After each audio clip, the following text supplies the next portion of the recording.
욥과 친구들이 두 번째 대화 주기를 보면은요, 그것이 15장부터 21장까지 나와 있는데, 이 두 번째 대화 주기에는 첫 번째보다는 더 격렬한 대화를 하고 있어요. 하나님 메시지가 강하게 들어가지 않으면, 하나님의 기도의 응답이 역사가 나타나지 않으면 우리 사람의 말로는 점점, 말 가지고는 점점 격렬해져서 서로 불편한 관계까지도 가게 되는 걸 볼 수가 있습니다. 그래서 욥이 친구들의 얘기를 들으면서 마음이 많이 불편하니까 그 불편한 것을 또 마구 얘기하는 것을 볼 수가 있어요. 여러분, 말 가지고 다 된다 그러면 그럼 말을 많이 하라고 그랬을 거예요. 아마 격렬하게 싸우라고 그랬을 거예요. 성경 말씀의 진리가, 말씀은요, 하나님은 어떻게 하시냐면 하나님이 응답하셔야 응답이 되는 거예요. 하나님이 일하셔야 응답되는 거예요. 그러니까 우리가 하나님의 음성을 듣기를 더 사모해야 될 줄로 믿습니다. 말은 적게 하고 더디하게 하고 하나님의 음성을 듣기는 속히 하라고 말씀하셨으니까 그 말씀을 따라서 하나님의 음성을 듣는데 기뻐하시는 삶이 되시기를 간절히 축원합니다. 내가 말하기는 것을 좀 주의하셔야 될 줄로 믿습니다. 그래서 늘 하나님 도와주셔서 하나님의 지혜에 말씀을 바르게 해 주시옵소서.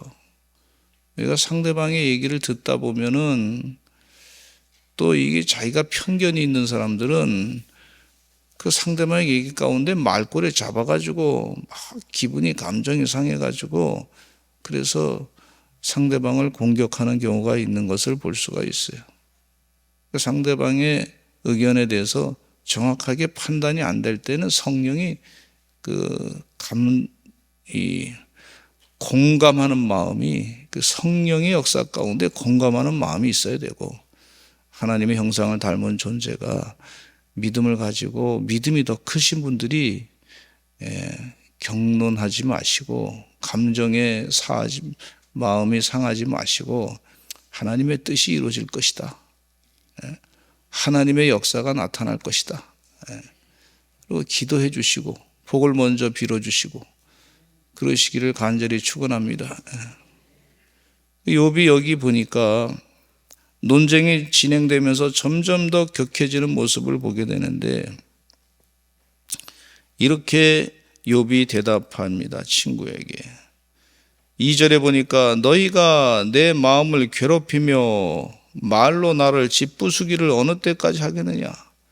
그렇잖아도 지금 몸도 아프고 마음이 너무 괴로운데 너희가 내 마음을 괴롭히며 내 마음을 어떻게 이렇게 괴롭히느냐. 나를 말로 짓부수느냐.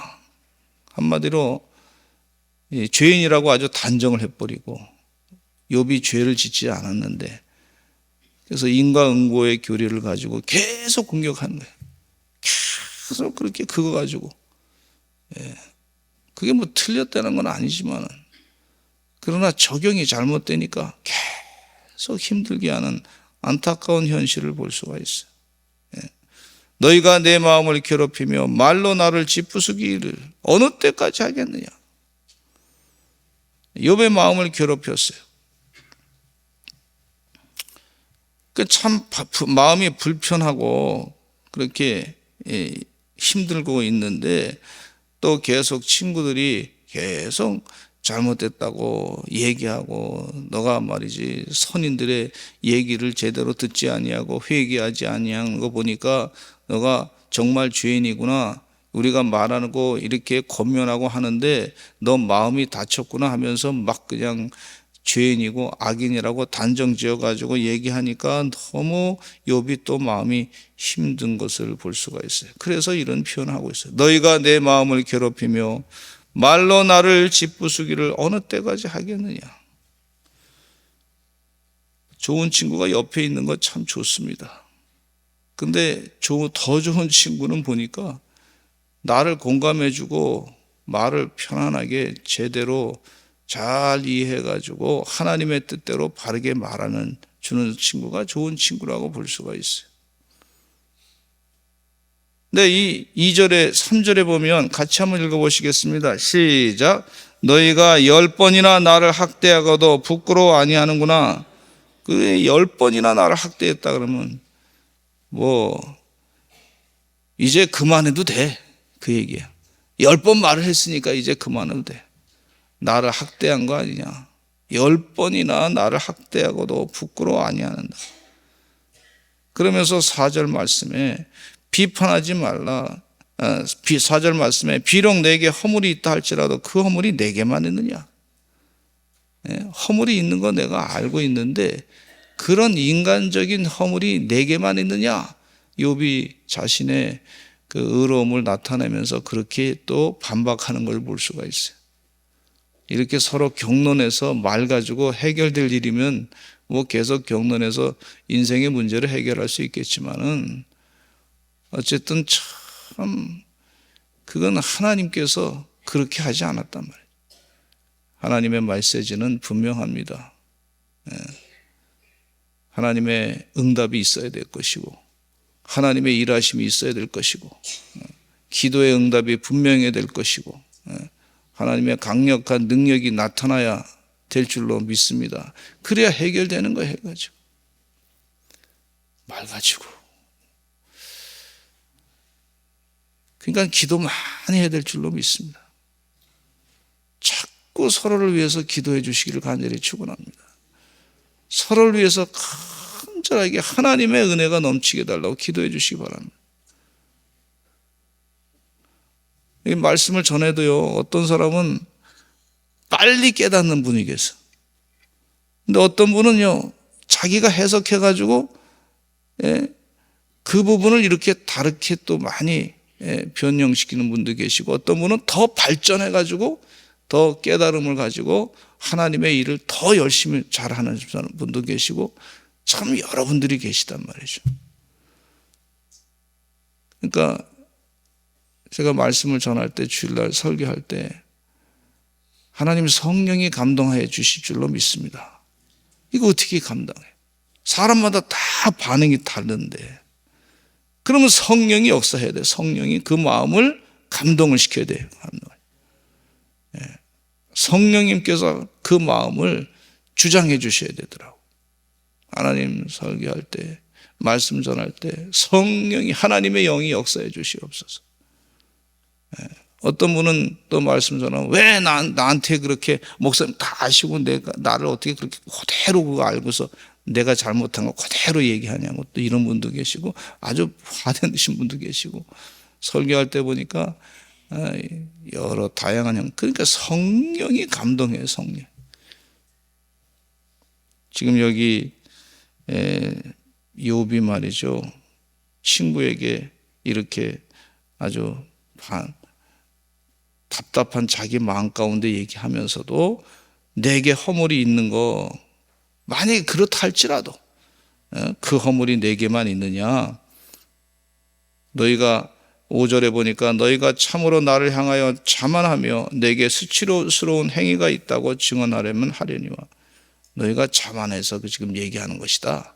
이렇게 욥이 친구들에게 얘기하는 거예요. 사실 나이가 좀 더 많으신 분들이죠. 그분들에게 너희가 자만해가지고 나를 행해서 내게 수치스러운 행위가 있으면은 그걸 한번 확인해서 그렇게 증언해서 얘기하고 싶으면 하라. 그런 얘기예요.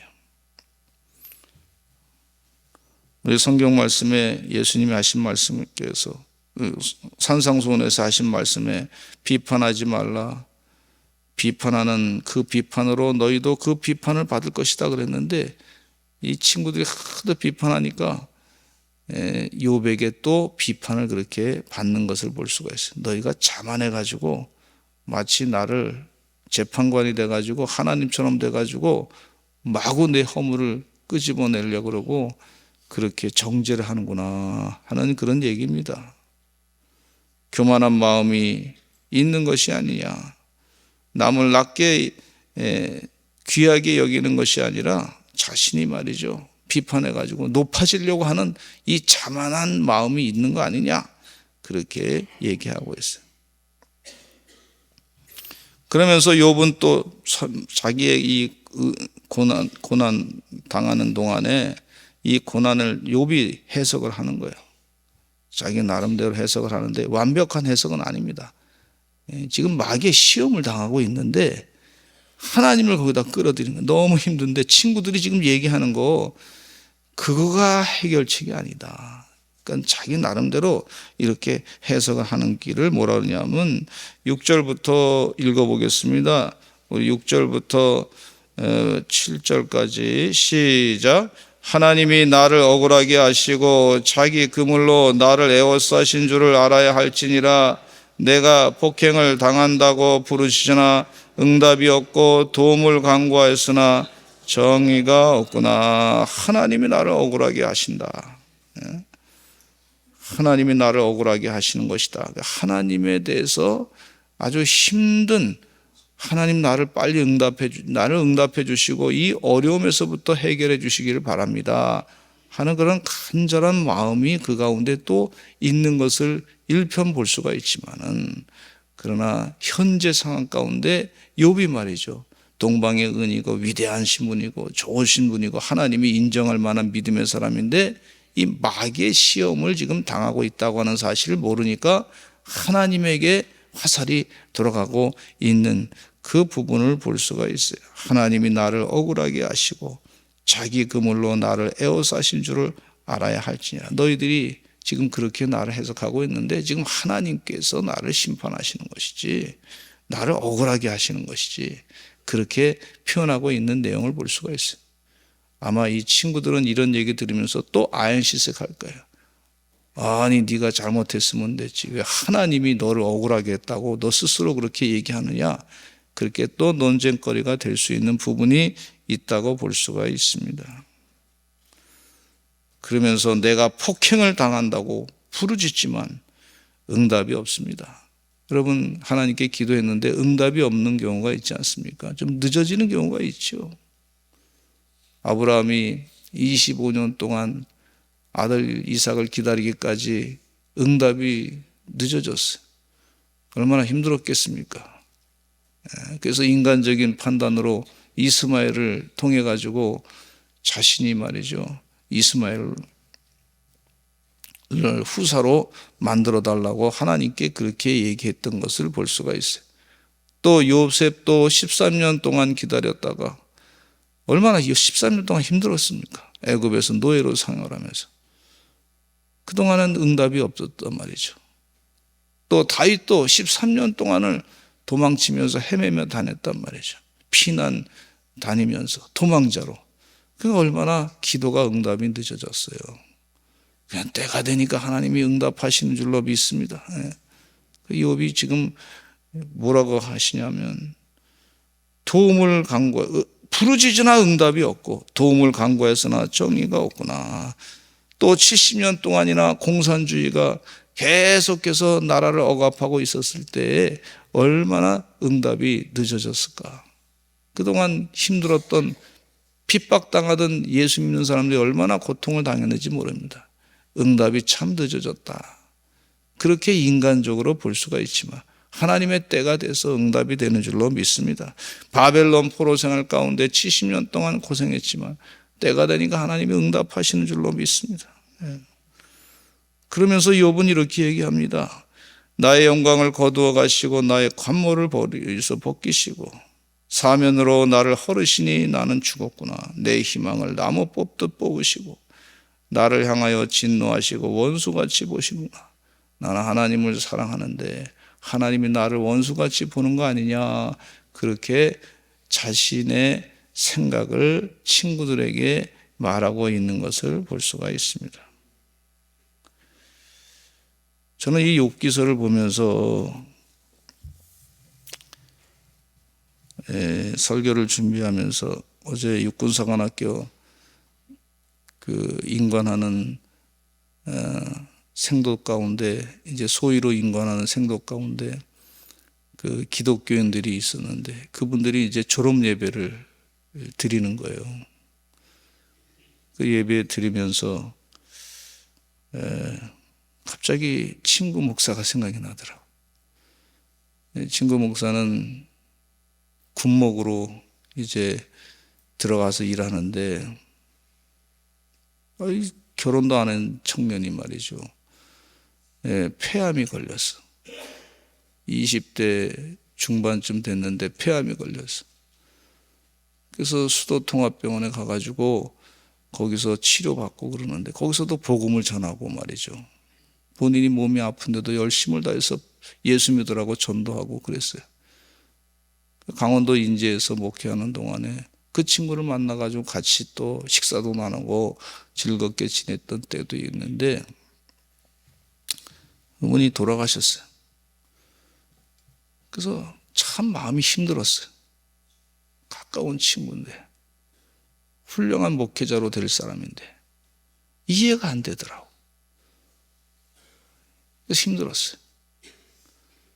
근데 또 한 친구는 군 신학교를 졸업하기 전에 개척을 했어요. 교회를 개척. 인천에서 개척을 했는데 이 친구는요 열심을 다해서 아주 기도했어요. 최선을 다해서 기도했어요. 철야 기도도 하고 금식 기도도 하고 그렇게 하는데 이 심장마비로 돌아가셨어요. 젊으신 분이 말이에요. 결혼도 안 하고 심장마비로 돌아가셨어요. 장례식 하는 날 참석을 했는데 보니까 그날이 약혼식 하는 날이 원래 예정된 날이에요. 그래서 참 이게 뭔가 얼마나 힘들었는지 몰라요. 거기에 그 교회를 개척하기 위해서 도와주셨던 그 권사님, 집사님, 장로님 또 많은 성도들이 열심을 다해서 정말 기도 많이 했어요.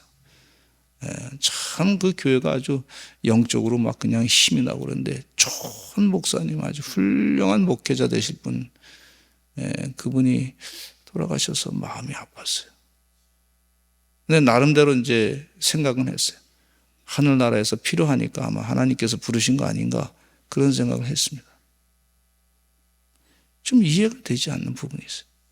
또 한 친구 목사님은 30대 초반에 돌아가셨는데 같이 목회자 이 신학교 졸업하면서 한 50명이 졸업했는데 벌써 그렇게 한 친구 목사님이 돌아가셨어요. 근데 가만히 보니까 이 친구 목사님은 강원도에서 교회를 나름대로 최선을 다해서 건축을 해가지고 그래서 교회가 아주 든든하게 세워가지고 훌륭한 목사님으로서 존경을 받는 그런 분이 됐어요. 근데 돌아가셨어요. 암으로 돌아가셨는데 그 사모님이 혼자 생활하시느라고 참 고생 많이 하시고 자녀들 키우느라고 애쓰시고 나중에 보니까 사모님이 말이죠. 이 친구 목사님 이름으로 장학금을 만들어 가지고 학교에다가 장학금 또 전달도 하더라고. 참 이해가 안 되는 부분이 있었어요. 야, 훌륭한 목사님 되실 분들인데. 근데 또 이 우리 교회 작년에 오셔서 부흥회하신 주성민 목사님은 신학교를 10번이나 떨어졌는데 이분은 또 교회 성도가 말이죠 10,000명이 넘는 교회가 성장했어요. 신학교 10번 떨어진 동안 얼마나 힘들었겠습니까? 나름대로. 인간의 생각으로는 도저히 이해 안 되는 부분들이 참 많이 있어요. 전국 가서 기도하면서 인간의 생각으로는 이해 안 되는 부분들이 많이 있어요. 욥기서를 보면서 그렇습니다, 여러분. 인간의 생각으로는 도저히 해석이 안 되는 부분들이 있어요. 그래도 그 가운데 하나님이 일하시는 줄로 믿습니다.